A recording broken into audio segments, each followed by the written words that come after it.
ដើមឆ្នាំ1966 ស្រីរត់សបានធ្វើដំណើរទៅប្រទេសចិននៅពេលនោះបដិវត្តវប្បធម៌កំពុងតែគ្របដណ្ដប់ទៅលើប្រទេសចិនយ៉ាងពេញទំហឹងលោកម៉ៅសេទុងបានឲ្យគេបោះពុម្ពផ្សាយកូនសៀវភៅក្រហមចំនួន2លានក្បាលថែមទៀតនៅខែកញ្ញាឆ្នាំដដែលនោះសបានធ្វើត្រឡប់មកក្នុងព្រៃនៃប្រទេសកម្ពុជាវិញប៉ុន្តែដោយអាមេរិកទម្លាក់គ្រាប់បែកច្រើនពេកនៅតាមព្រំប្រទល់ការិយាល័យលេខ100របស់ប៉ុល ពតបានត្រូវបដូរទីកន្លែងទោះជាសភាពការមិនល្អយ៉ាងណាក្តីក៏សៃវុតសបានកោះប្រជុំក្រុមរបស់ខ្លួនជាបន្ទាន់ដែរព្រោះប៉ុល ពតប្រញាប់រៀបចំយុទ្ធសាស្ត្រថ្មីគេអាចនិយាយបានថាគឺតាំងពីពេលនោះមកហើយដែលបកកុម្មុយនីសខ្មែរចាប់ផ្ដើមមានការប្រែប្រួលមួយជាប្រវត្តិសាស្ត្រជាពិសេសគេបានដូរឈ្មោះពីបកប្រជាជនបដិវត្តខ្មែរ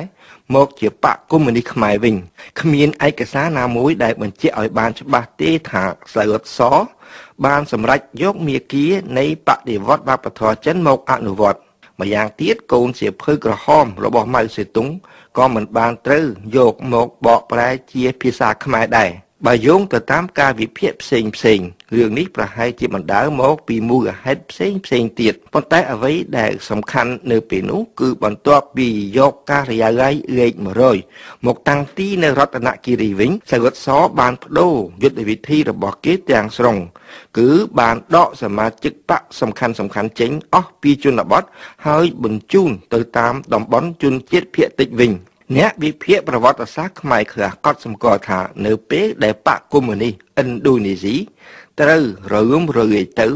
បន្ទាប់ពីលោកស៊ូការណូបានត្រូវទម្លាក់ចេញពីអំណាចសៃវុតសបានចាប់ផ្ដើមមានការប្រុងប្រយ័ត្នខ្ពស់ដោយហេតុថាថ្ងៃណាមួយសម្ដេចនរោត្តមសីហនុក៏នឹងត្រូវអ្នកប្រកាន់ស្ដាំវាយរំជាពំខានហើយដូចនេះបកកុម្មុយនីសខ្មែរក៏នឹងបាត់បង់ឯកមួយយ៉ាងធំដែរបានជានៅពេលនោះសៃវុតសអៀងសេរីនិងអ្នកដឹកនាំកុម្មុយនីសផ្សេងទៀតនាំគ្នាមកតាំងទីនៅរតនគិរីព្រោះប្រជាជននៅទីនោះរួមបញ្ចូលទាំងប្រជាជននៅមណ្ឌលគិរីនិងនៅក្រចេះផងដែរស្អប់ខ្ពើមរដ្ឋាភិបាលខ្មែរយ៉ាងខ្លាំងដោយពួកគេកាប់ព្រៃឈើធ្វើថ្នល់ធ្វើចំការកៅស៊ូដោយឥតកោតក្រែងអ្វីទាំងអស់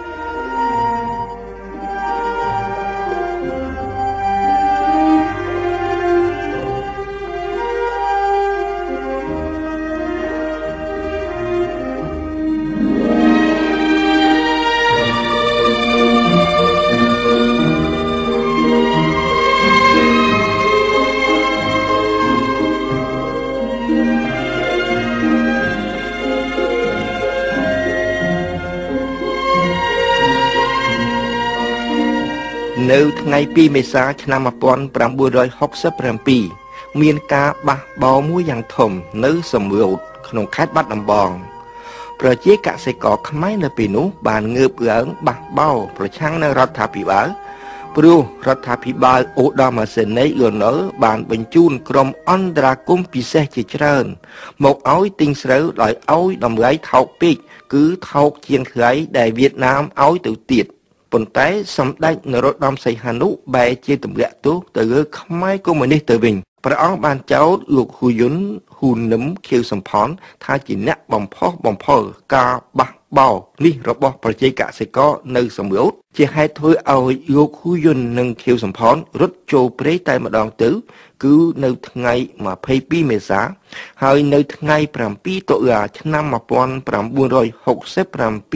ដដែលលោកហ៊ូនឹមក៏រត់ទៅលាក់ខ្លួននៅភ្នំក្រវាញបាត់ដែរនៅពេលនោះឯងនៅទីក្រុងភ្នំពេញនិងនៅតាមខេត្តខណ្ឌយានីឯនោះវិញនិស្សិតនិងសាស្ត្រាចារ្យជាច្រើនបានត្រូវរត់អំណាចចាប់ខ្លួនយ៉ាងក្រោយផ្សាហើយមួយចំនួនធំក៏បានរត់ចូលព្រៃបាត់អស់តាំងពីពេលនោះមកចលនាកុម្មុយនីសខ្មែរកាន់តែរីកធំធាត់ពីមួយថ្ងៃទៅមួយថ្ងៃអស់រយៈពេលជាច្រើនខែកងទ័ពឧត្តមសេនីយ៍លន់នល់បានធ្វើការបោសសម្អាតតំបន់សំរោទដោយឥតត្រាប្រណីការប្រយុទ្ធរវាងកងទ័ពនិងប្រជាកសិករមានលក្ខណៈយ៉ាងខ្លាំងក្លាសម្បើមអស្ចារ្យជាពិសេសនៅត្រង់ភ្នំវាចាប់ដែលជាសម្បុកមួយដ៏ធំរបស់ពួកអ្នកដែលត្រូវប្រវេសសម្ដេចសីហនុដេញចាប់ចំពោះសម្ដេចនរោត្តមសីហនុ ការបះបោរប្រជាកសិករនៅសំរោទជាបរាជ័យមួយដ៏ធំកាលពីពេលមុនព្រឹត្តិការណ៍នេះព្រះអង្គត្រូវគេចាត់ទុកថាជាបិតានៃកសិករខ្មែរប៉ុន្តែចាប់តាំងពីកុបកម្មនៅសំរោទនាឆ្នាំ1967នោះមកចលនាកុម្មុយនីសខ្មែរក្តាប់ប្រជាកសិករបានមួយចំណែកធំដោយអស់ពេលវេលាខ្ញុំសូមស្ទះត្រង់នេះសិនហើយនៅសប្តាហ៍ក្រោយខ្ញុំនឹងនិយាយរៀបរាប់អំពីប្រវត្តិរបស់ចលនាខ្មែរក្រហមបន្តទៅទៀត